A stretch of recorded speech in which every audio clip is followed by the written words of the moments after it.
The phrase one-man army, which is the title of the new Ensiferum album, which just came out. You should check it out. We're going to talk about it in just a second. But the phrase one-man army, it's kind of interesting. It's one that you hear used from time to describe an individual that is basically taking on the world or taking on a problem, a situation completely on their own, completely independently. Think of One Man Army and the Undead Quintet musically. Great band, definitely one that showcases that whole buzzsaw of great metal. And then I think of also the song One Man Army from Our Lady Peace off of the album Happiness Is Not a Fish That We Can Catch. That's an album you might actually catch on CoverKillerNation's favorite albums, coming soon. Definitely check your local YouTube listings. But let's talk about this album here. Let's talk about One Man Army by Ensiferum here in 2015. Ensiferum, of course, being a folk metal band that has some allusions to melodic death metal, that has some allusions to traditional folk. Basically, the way that I can describe them is a cornucopia of great moments from bands such as Theater or Skyclad, and then you mix it with some of the aggressiveness that you'll sometimes hear in maybe a Children of Bodom album, and then you throw it all together with some great charm, some great instrumentalization, tremendous folk charm, and you have Ensiferum. There's not very much more that you need to describe. You instead just need to talk about the individual album itself. Does it deliver? Does it actually captivate? Does it motivate? Is it, truthfully, the heathen metal hopeful that we wanted it to be? And the answer to that question is actually a fairly simple one. It's one where the answer would be yes. Yeah, this is an album that definitely delivers on the level that a lot of people are going to be expecting. This is a band that's very consistent. They're very solid. They've definitely done this before. It's not exactly a new game for them. I remember listening to these guys in the middle part of the 2000s, an album of theirs called Iron, and really liking them. This is the first album of theirs that I ever listened to. It may also be on CoverKillerNation's favorite albums, coming soon to a YouTube theater near you. Just check your local listings. But this is just a band that sounded so refreshing and definitely had a little bit of a different styling to them, because at that time, this was a very underground style movement. This did not have that same outside exposure that you would have, that you've experienced now in the 10 to 15 years ever since this has really come to light. And this is one that's kind of been lingering on the back burner while melodic death metal had its rise and fall and all of that good stuff. So the album itself is a very solid, captivating number. It's something where each of these tracks is able to stay within the range of 3 to 5 minutes with some choice deviations. And in fact, there's two of them that really come to mind that are exceptionally huge.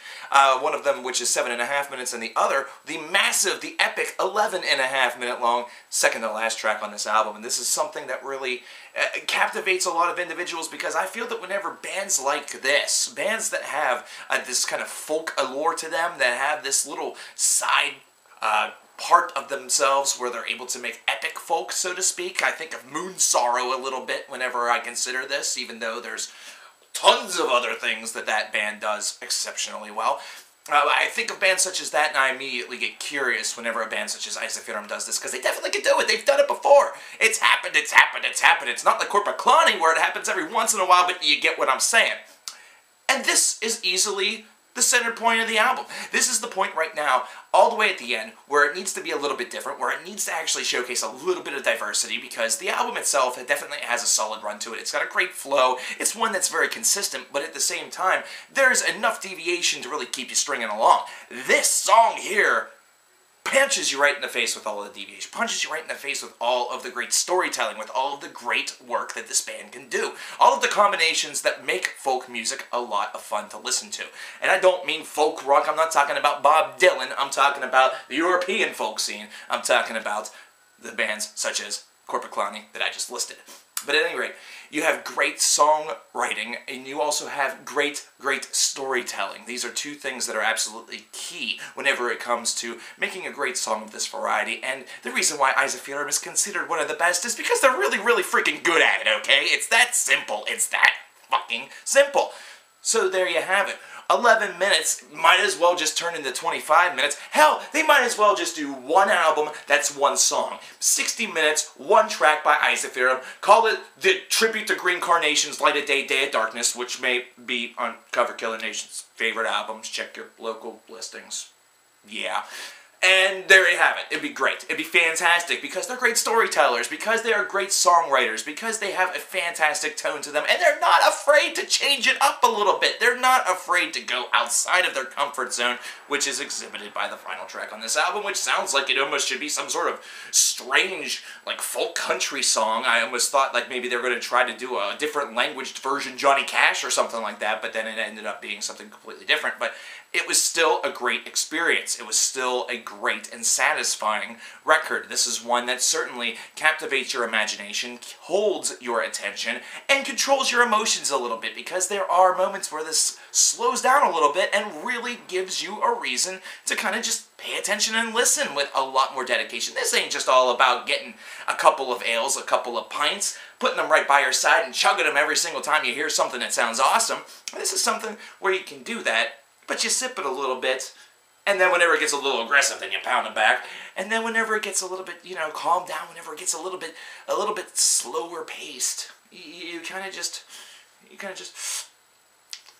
examine, curious, and you kind of get involved, emotionally involved with all of this. So does this album, this One Man Army, really satisfy on all levels? I do feel that it has many things that it's done right. The songwriting is still top-notch, the storytelling is still one of the best in the business, and this is still a band that's immensely entertaining and enjoyable, and those are two huge, huge boosts to a career that already has these two things running to their favor, but this just means that they have continued to do so. They've not dropped the ball, and that's the pleasing point. 83 out of 100. What did you guys think about One Man Army by Ensiferum? What do you think about this genre in general? What do you think about bands like Skyclad, or bands such as Korpiklani, bands such as Moonsorrow, bands such as Tyr?